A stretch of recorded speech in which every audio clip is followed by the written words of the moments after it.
We all know that children love games, especially video games, because they're so fun to play. And I don't know about you, but I used to be a child once, and I used to play a lot of games. But are video games important to children beyond the simple play and fun factors? Well, that's what I wanted to discover, and that's why this footnote number 9 is with Steven Mair, the Gamer-in-Residence at Glasgow's Children's Hospital. You'll learn what that means in a little bit, but this episode, it's a lovely and heartwarming one, packed with beautiful topics, and I hope you guys enjoy. Let's get into it.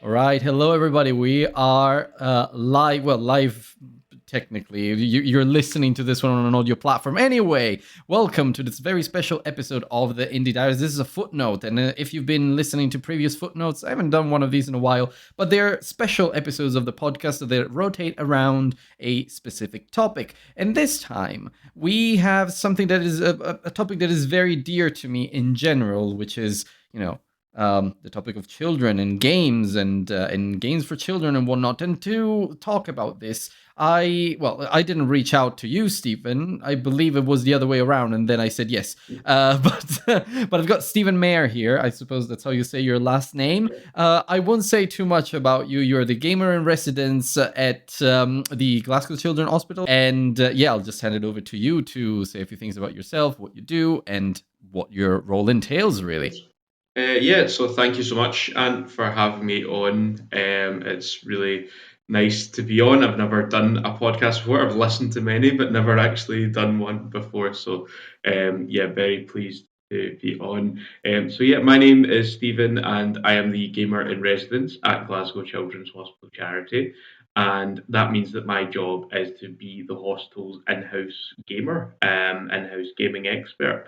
Um, and what I do mostly is make sure that our patients in the hospital always have the video games that they want to play. Because when you are a child in hospital, you have so little control over your circumstances, and you do lose so much from your life beyond the walls of the hospital. And video games are just one small way of giving these children that control back, if they are passionate about video games or maybe have been interested in them but not had much of a chance to play before. It's my job to try and keep them connected with that passion. I can be like a player too for any children that need that social interaction, with the aim of reducing isolation, potential anxiety, potential boredom that can come with a long stay in hospital and even a short stay in hospital. Um, I also manage a team of gaming volunteers who help run our gaming program every day of the week, and I also plan fun gaming events and other things for our patients. So there's a lot of different sides to it, but it's obviously a job that a lot of people see and they think, "Wow, how did he end up with that one?" So really grateful for the chance to kind of tell my story and tell the story of how all of this came about, and what the future also holds for this kind of program as well. Amazing. And obviously, we'll have a lot of chances to talk about what you do and for children in general, but that is a very, very good introduction. So I find your job really interesting. I mean, we've had a brief chat before this. I think that it's something super, super unique and also so important. And we talked at length about how and why games matter to children. And I think we can start with that little part of this episode, which is why games do actually matter to children. So I know that you have a lot of research that is dear to you and a lot of points that you brought up last time, but let's talk a little bit about that. Games help children develop a language in a way, or at least the games to children are a language that they can speak fluently because it's something that they do ever since the day they were born, pretty much. And gaming and play is just a big part of the child. So can you speak a little bit to that and the kind of research that is dear to you in that sense? Yeah, of course. I mean, it's true that, when we are born and when we are in those very early stages of life, we learn to play before we learn to speak. And so I think it's natural that when a technology like modern video games becomes prevalent in society, and games are made for children, it does feel very familiar because that is so important to the development of a child is that chance to play. That's why it's enshrined in the United Nations Convention on the Rights of the Child. Um, I believe it's Article 14. I can't quite remember. But yeah, it's absolutely intrinsic to the development of human beings. And in the 21st century and the big 25 is the common parlance, that does manifest itself through video games. And yeah, I obviously have been a gamer myself since I was maybe 6 or 7 years old. In fact, maybe slightly younger than that, actually. I think maybe 5 years old. Um, and so I can relate to that quite a lot, for sure. I think my most common game all through my childhood and even now is has been FIFA, and now FC. I started on like 2003. Maybe I started on Pro Evolution Soccer. I can't remember. And all the way up to FC 26 now, from 2003. So um, you can see there just how gaming is just something that stays with you for a long time. And when, like I said, it comes back to the fact that when our children are in hostel, they lose so much control over different aspects of their life.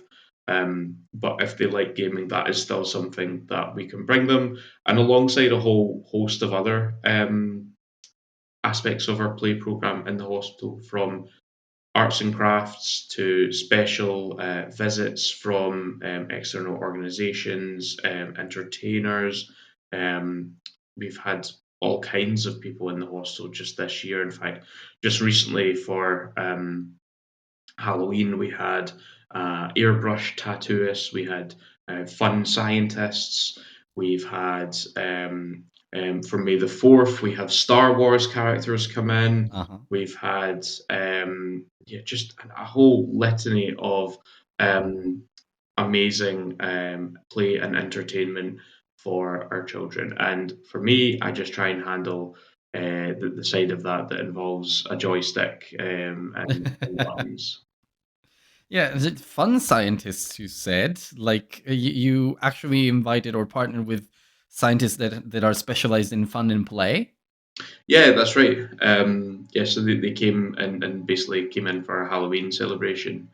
And I think there's a lot more to, or obviously I can speak for the gaming. I can't speak Yeah. too much about everything else. That there's people who are better placed for that. But Okay. our play program at the hostel is so important because we have over 500 children are treated at the hostel every day. That's a lot of young minds to keep occupied and entertained and learning and happy. And so you do that in a myriad of loads and loads of different ways that are going to appeal to different children's tastes and passions. And for me, I just kind of handle any child who likes to game and try and engage that way. Yeah, and that's so important. And also, I mean, there's a I've got a study in front of me right now that it's from UNICEF or UNICEF. We call it UNICEF in Italy, so I think that is a bit of a language deformation there. But video games can have a positive impact on children if they're designed right. And this is a study from the 30th of April 2024, coincidentally from Florence in Italy. Apparently, this study shows that games that support autonomy, competence, creativity, and identity can positively impact children, helping emotional regulation and relationships. And maybe speaking from your own experience, like, have you seen that, and how have you seen that in children? That the more they play, maybe the more their emotional literacy is developed, maybe expression, problem solving, all of that stuff. So yeah, maybe you can speak a little bit to that. Yeah, I totally agree with that. I think you remember when I was growing up, and especially when a new system was released, all the onus was what did the graphics look like, right? And that was the sign of how a video game was developing and uh, becoming good, right? Was what are the graphics like? But now, one of the most popular video games in the hospital is Minecraft. And I'm not saying Minecraft is visually unappealing, but Hmm. the Minecraft came out, I think, Say it's 15, more simple than 16 others. years ago. Yeah. Um, it's fair to say they've not really done much with the graphics in that sense. I'm sure they have behind the scenes to make sure it runs just as well on newer systems. But um, Yeah. in terms of Some the general like texture updates and such, but for the most yeah, part, I mean the engine has remained roughly the same. The first version was released in the full release. First full release was November 18th, 2011. So that's been more than 10 years ago. And but it's been in alpha release, public alpha release since 2009, so even longer than that. there you go. And yes, you're right. I mean the substance has remained roughly the same. There you go. Um, and Nintendo's most popular consoles, I guess, there's been a bit of oomph in the hardware when it comes to the Switch too, but nobody's really looking at the latest Mario release and waxing lyrical about the graphics. It's more about the game mechanics and the fun of those games. And I think children these days, Minecraft is just one example, but there's many others where it is more that customization, it's that problem solving, it's that with Minecraft it gives you a total sandbox to do whatever you like. I think that's another reason why another game that's really stood the test of time is The Sims, where they have you can just pick your own adventure, pick your own story with that one. Um, and so I think there's a lot of these franchises that are popular with young people that are that way because they do provide those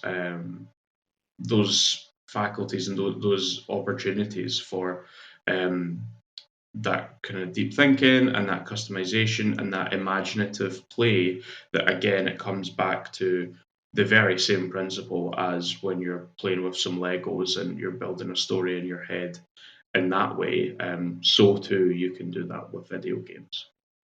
Yeah, and that's a very good point about, that I think it's a very good connection, the one that you made there between Legos and video games, Mm, because it is kind of what it is, isn't it? Like it's just an extension of the physical play just in the virtual world.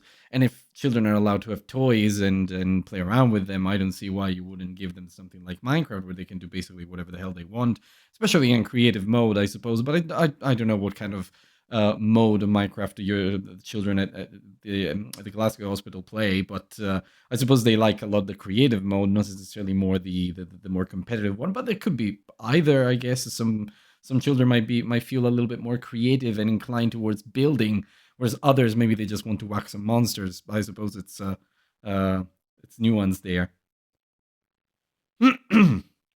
Okay, well then, yeah, and I think there's another element that is often not so discussed when it comes to children in games, and that's the importance of giving them a window into digital spaces in a world that is increasingly always connected. So, as you said, and that's a really good point that you made, is when you're spending a long time, maybe in a hospital, and you're just there with your care team and whatnot, you're kind of disconnected from the outside world.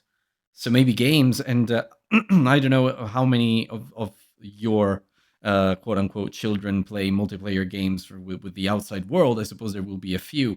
That helps them too, doesn't it? It helps them stay in contact with their friends. yeah, of course, and gaming can be such a impressive conduit for keeping in touch. I remember when we were first sort of scoping out this job, there was a patient who had visited the hostel from Dumfries and was getting back in touch with his friends and playing with his friends back home. Um, I guess what's really important is that these digital spaces are kept safe for children, and I believe that by having someone in this role, you can make sure that that remains the case. And understanding when might be the case where it's like, well, a digital space is good, but can we create a physical space with in-person social interaction, with someone who you can trust and who can lead a fun activity while keeping it still safe, rather than um, the wilderness of interaction that some games can, if left unchecked and without the proper guardrails, um, can throw up a wee bit. But I'm totally, in general, out with the hospital. I do believe that the community of being able to game online with your friends is something that I always cherish, and have so many fond memories of growing up, and even just recently. It's so important, and I think party chat is like one of the best inventions of the modern age. Yeah. So yeah, but I think there's a difference within having a safe digital space, and obviously parents are very involved in that. I guess the makers of games themselves are very involved in that, and there's a difference between that and something that's a little bit less regulated and with fewer guardrails. And we would always prefer the former. Um, Truthfully, in the hospital, we don't have too much online gaming at the moment, and that's where our service comes in to try and bridge that gap a little bit. Hmm. Well, I see that we've kind of gravitated towards the topic of children of games that matter even more in hospitals than in general to children as being children. There is this very interesting article from Natalie Schreifer, I suppose that's how you say her name. That's from 2022 from Wired. It says, "For kids in the hospital, video games are part of recovery," and I think that's a very powerful. Of course, I'm stopping at the headline there, not diving into it too much for the purpose of this episode, but I do recommend that listeners go and read it because it's a very, very interesting read. But it basically showed that the role of gaming technology specialists, much like you, Stephen, in hospitals, is really important to help children build rapport for distraction and emotional support. So distraction, especially vital distraction from the hospital, is something that you did mention during one of our first catch-ups. So do you want to speak a little bit more to that? Yeah, of course. I'll give you an example. A chat I just had with a parent today who had actually raised some funds for our program. I think either round about when I started last year or even before that, because her child had a lot of experience with the children's hospital, but really wanted to try and help upgrade the gaming that the hostel had. And lo and behold, they were back in for an appointment, I believe, some kind of procedure. And her child had to fast for a long period of time. And if you remember how hungry you were at, 8, 9, 10 years old, I know for me, I was. There wasn't enough in my lunchbox that would ever satisfy me. Um, and so this child had been fasting for a long time. I think they had their last meal at 7:30 at night, and then had to continue on till their surgery the following afternoon.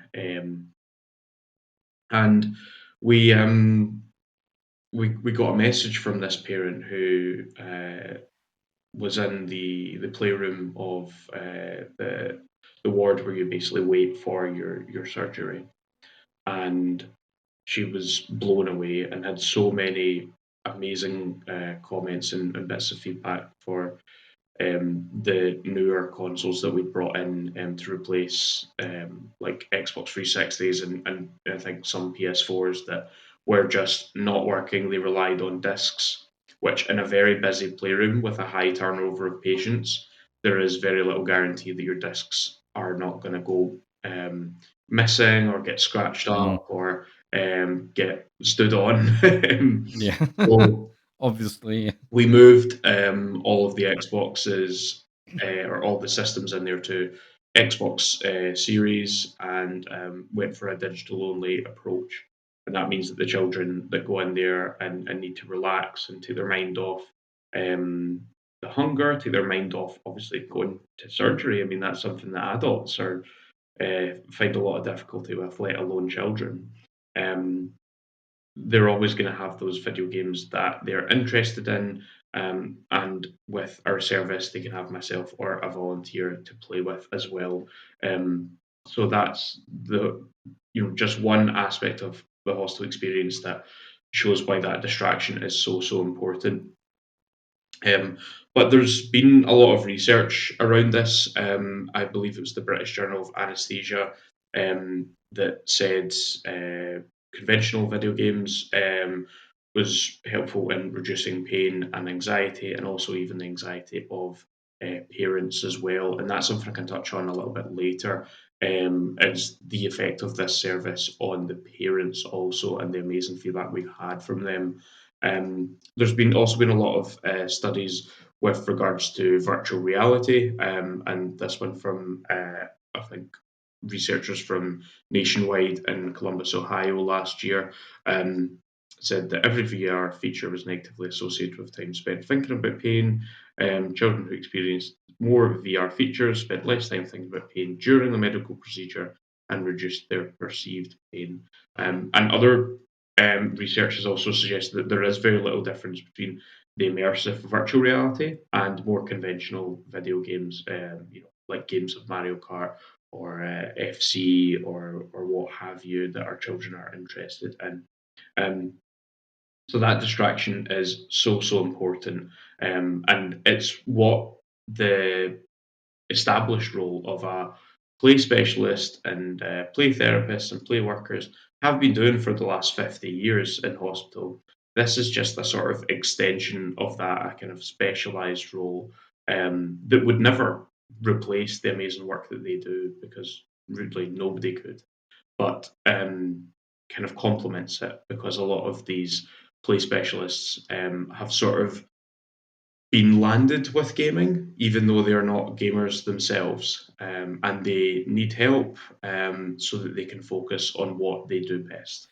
And those are all very, very powerful points. And I can confirm that it was the British Journal of Anesthesia, is anesthesia, as you mentioned. It found that interactive video games can reduce procedural pain in both child and caregiver anxiety during medical procedures. So not just child, but also caregiver anxiety, which is just so powerful. But well, just to speak even more to the fact that games are especially important in hospitals and children's hospitals. Like, I'm sure you must have a lot of stories, moments that maybe may have moved you during your time there. Mm. Of course, if you want to mention one of them, feel free right now. If anything that you feel comfortable talking about and that you can talk about, obviously in the context of today. Yeah, well, I'll share this story because this was part of actually a wider news broadcast as well. So it's something that some people might have actually seen on their TV before. Uh huh. But Okay. there was a young lad called Ayan on the neurology ward of the hospital, and Ayan had been in I believe it was a car, a collision in a car park of some kind, and parts of his left arm and hand were paralysed temporarily. Um, so his trauma coordinator, who I have a great relationship with, was working on ways in which how do we get that moving a little bit more. And I'd heard about this new gaming thing that the charity were doing in the hospital, and asked if I might like to go along. And of course, that sounds great. Um, so I asked him what kind of games is Ian into, and he said, "Oh, I really likes Mario, really like Mario Kart, that kind of thing." So we had, I think, 6 sessions of mostly Mario Kart together in his room, and session by session, I could just see just how much more stronger he was getting. Um, and after a little while, the communications team at the charity were saying we've actually got some coverage lined up with STV News. If you're in the UK, STV is ITV, but for Scotland, I don't know. That's no one outside of Scotland. Um, so I said to Ian, "Are you happy with that?" And he's like, "Yeah, yeah, yeah, that sounds good." So I told him, right, my friend from the news is going to come into the room, and he might ask you 1 or 2 wee questions. He might ask me some questions. He might ask your mum some questions. He says, "Okay, sounds good." Um, and then the door creaked open about 1 centimetre. The reporter had 1 foot in the room, and he points at me and goes, "He fixed my hand!" And um, Oh. I I did have to say, the mic's not rolling yet, buddy, but thank you. I think that was maybe a slight overstatement of what I do, but was really, really sweet and nice to hear. And I do bump into him. So just seeing how much more strong he's got since then has been really, really positive. And just one little slice of what we're trying to accomplish with our program. Yeah, that's a very heartwarming story, and yeah, it's great that you're able to do what you're able to do, and that kind of leads me into the next section, which is it's all good to have games in a hospital if you have them, even. And I know that this topic is very dear to you, but how do you actually do it right? Mm, So that I know that that you have some pain points that you've seen across the country, or at least stories that you heard from across the country. Obviously, healthcare system is doing whatever it can, but yeah, interested in your thoughts yeah. there. So I think, like, first of all, everyone wants video games to come in and work well in settings like in a hostel and elsewhere. But um, there's all I think everyone knows how hard nurses work, how hard doctors work, how hard everyone in our amazing NHS works. Um, but mucking around with controllers, trying to hunt for spare batteries, trying to log on to the Wi-Fi and getting frustrated at it not working. When any number of these staff may have never encountered or may have never possessed any of these systems in their personal life and may never have been a gamer themselves at all. It's unfair, I think, to ask them to do that when they have a huge load of patients to look after in the ways they know how. And so by having an actual gamer in the hostel, you can reduce so many of these pain points. I think it's a common occurrence at hospitals for if a controller's not working, nobody has the time to look into that issue. And there's every chance that that console that's related to that controller is then going to sit with a wee sign saying broken, do not use.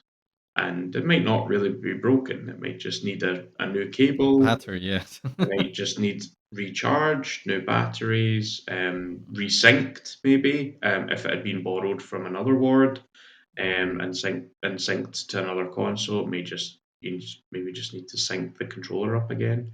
Um, these are things that I deal with on a daily basis, and it takes me 2 to 5 minutes to fix them.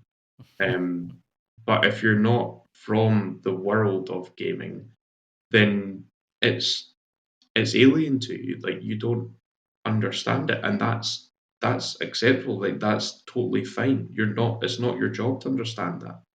Yeah. Um, I also think there is a big difference between providing video games as just a distraction and actually gaming with intention with someone as well. Hmm. Um, so we could provide our patients with a Nintendo Switch that's got games on it and say, here you go.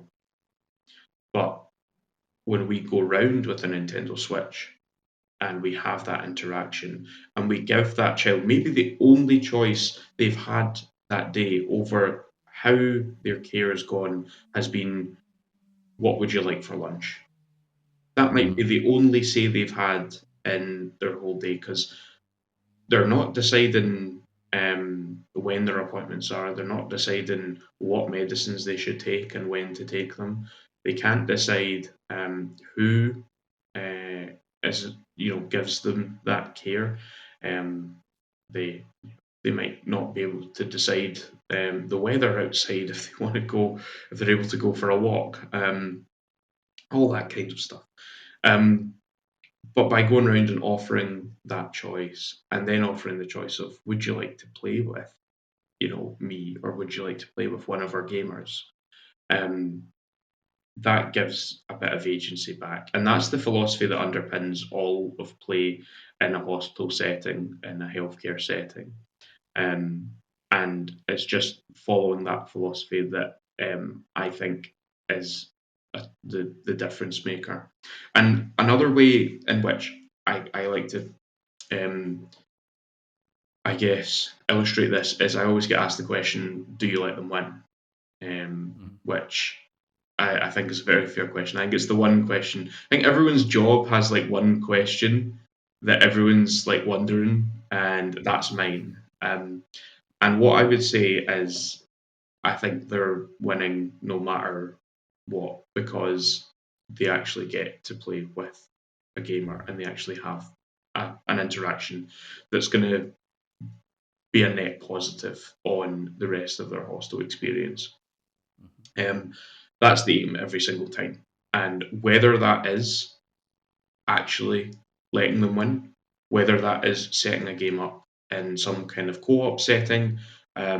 If you are an actual gamer, you know how to do that in the majority of games. You know how to do a versus race in Mario Kart where you're in teams. You know how to do co-op play in FIFA. You know how to go in creative mode and build something, or survival mode and help get through the night on Minecraft, that kind of thing. Mhm. Um, so you could do that, or you can get a judge for, is this kid quite competitive, which I tend to find comes with age. I think my interactions with teenagers are far more, 1v1 type Yeah. game compared to 6-year-olds or 7-year-olds. Well, if I Um, if I go back to the years where I was playing games as a teenager, I guess yeah, I was getting into multiplayer games then. yeah. I was starting to play Call of Duty. I was starting to play. I spent a lot of time in Metal Gear Online, Mhm. alongside everything else. But yes, yes, that's when I started getting into competitive games. So it makes sense. Yeah. And someone that has experience of games knows how to adapt that experience and adapt the game that that child has chosen to play, and to then mold that around the personality of this child to result in an interaction that is going to be positive. Um, Now, anything can happen, obviously, and you know, something could happen while you're in the room.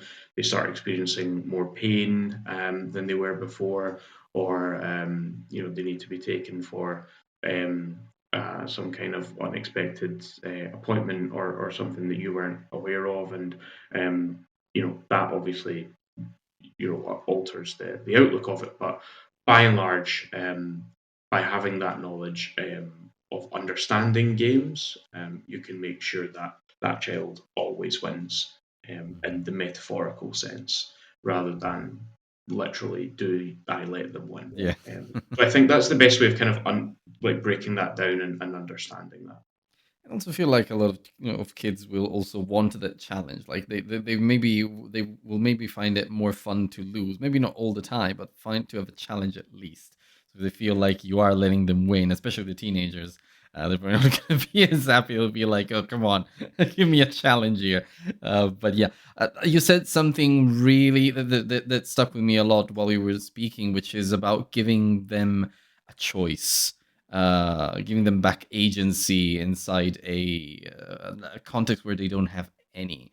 And maybe games do that too. Like they give them an opportunity to make choices outside of their current situation. They give them the feeling of control where they don't have any. And I think that that is something really, really powerful that you do, and it's great that you help kids with that. And obviously, I mean, I think you also touched on something really interesting there, which is how important it is to have a gamer in the hospital, because the staff doesn't necessarily know how to use these devices. So, do you think there's a? I mean, I know that you're doing it because you mentioned it, but there a way to build a culture of play outside of patient rooms as well? And are you doing that with your colleagues? Yeah, 100%. It's For example, we've got an in-house cinema, and Glasgow has had that for the best part of 20 years, I think. Hmm. Back to our old hostel that was called York Hill, and the entirety of the newer hostel that's 10 years old. We've had a Medi Cinema, and we work very closely with the Medi Cinema charity. They do amazing work. We have two paediatric screenings a week, and two adult screenings a week because we're attached to an adult hospital. But parents of patients in the children's hospital can go to the adult screening. So that's one way in which we try and foster that. But the charity's play and events program is always trying to find ways in which we can bring people in to really create something special that yeah might get these children outside of their rooms and give them an experience that they wouldn't have had otherwise in their everyday life. Um, One example of that was we had recently the Aston Martin Formula One team. They Hmm. sent a Okay. development driver and a replica car, full one-to-one size F1 car, um, and Oh, that must have been so cool for the parked kids. that outside the hospital. Yeah, it was incredible. And as well as that, the children were able to um, take part in a helmet design competition Ah, with the Aston nice. Martin team, and that was really fun as well. And that links in with our existing arts and crafts activities that our play team do so wonderfully. A way that I tried to do it was when the FC 26 game came out, and we did this for 25 as well.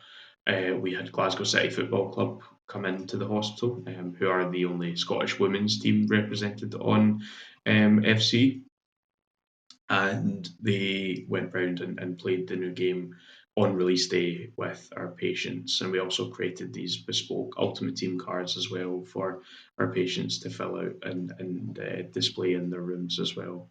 Um, so yeah, the entire ethos of our play team and our charity, we're always looking for new ways to um, make life in hostel just a little bit more fun and entertaining. And yeah, that's both within our patients' rooms and maybe out with as well. Mhm. Yes, that is so important. And another thing that is super important is, you know, that what you do isn't doesn't stay isolated to the Glasgow Children's Hospital charity. Like it's there's a chance that, and I think you mentioned that, like what you're doing might inspire other hospitals as well. Yeah. And I think that's already started happening. It's something that you mentioned, like you've had chats with other hospitals. Is that correct? Yeah, well, actually, since we last spoke, and Uh-huh. there's some big news because, and I Okay. don't know when this will go live, but Great Ormond Street in London are actually hiring for a gamer in residence as well. Amazing. Okay. That went live just a few weeks ago. Uh-huh. I first chatted to them at the start of the year, and I've helped them along with all of that. So I'm really pleased to see this movement and this vocation growing and becoming a thing elsewhere in the UK and obviously in Mhm. another very large and very well known children's hospital, and I'm very looking forward to working with them. But my hope is that the two of us can help inspire other hospitals all over the UK to fund this position, and to realise that gaming is something that is so important for loads and loads of young people up and down the country, and can play a huge part in their recovery and their hostel experience. Obviously, myself and the London gamer, whomever they may turn out to be, will be the only two in the UK, but there is a real global network of Hmm. the term is game techs. Obviously, I like my title as gamer in residence, but Yeah, it's um, nice. we have I don't know if it's in the hundreds, but there are a lot of them over in North America, the United States. There's a few friends I have in Germany. There's one in Kenya. There's one in Australia. I might be missing a few other locations out, but there is a growing global network of people doing this job, and my hope is that that continues to grow in the UK and Europe, and one day we have a gamer in every single major children's hospital all over the continent. Hmm. And because right now, if I want to talk to someone who does my job, I need to stay up till like 1 a.m. So it's Yeah, nice. obviously. It's nice to hear that it's growing here in the UK. Hmm.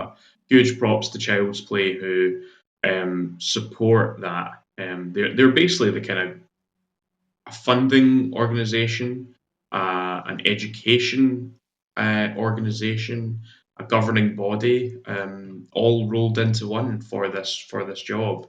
And the support that they give, you can't really do this properly without them.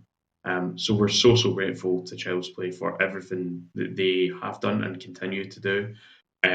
We're so grateful for all of our partners in the indie games sector in Scotland and outside of Scotland who have contributed to our fundraising vehicle Games for the Wains, which began all of this in 2023.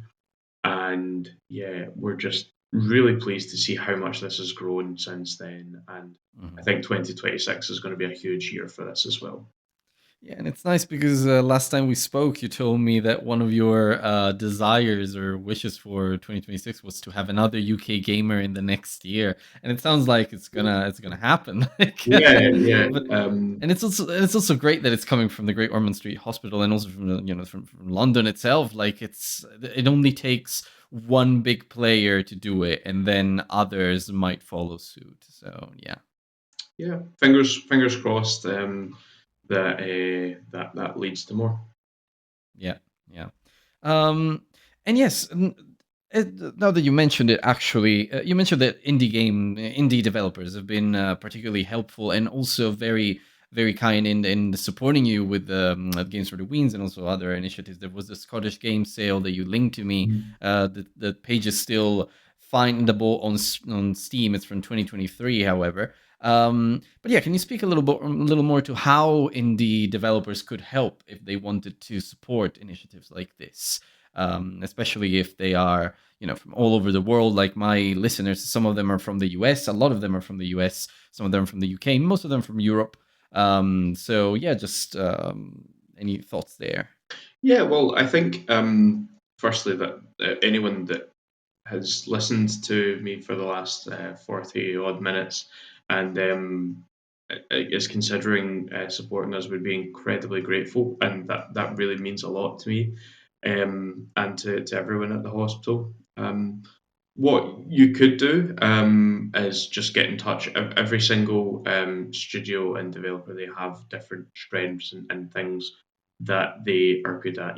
For some, the best thing they may be able to do is to put like a DLC or some kind of purchasable asset in their game, and whether that's a skin or some kind of special item. We've not really been able to tap into that kind of fundraiser, and I would really, really love to get involved in something like that. Um, Mm. but also something really simple. If you have like a marathon in your city and you have some runners in your team, if you have like a walking challenge, if you want to stream for us, I would love to help support. Whether that's like some marathon gaming 24-hour on, or if it's something a little bit more manageable. We love supporting streamers and anyone that wants to game for us as well. And that could be as part of like one big, corporate wide effort, or it could just be in your own time on your own personal channel. Um, so there's loads of ways to get involved, and I don't know if you're going to pop my email in the show notes or anything like that. Oh, I will. Yes. I would, yeah, I would welcome anyone that would like to get in touch about any fundraising or just any questions about what I do, or maybe you have a hostel near you that could benefit from a chat with myself. I would love to help out. And just looking into the future now, as we're about to wrap up the episode, and believe it or not, it's been 46 odd minutes. What do you think? What do you wish to see 5 years from now in the gamer residence scene or global network? Like what would a good example of progress look like? I would love this to be seen as an expectation for a children's hospital to have, and maybe even in other healthcare settings as well, that if you provide this kind of tech and this service, there is someone that manages it and elevates it to a level where the families and children that come to hospital um, know they're being seen and listened to, and that their passions are clearly so important to the people who are taking care of them. And they already are, of course.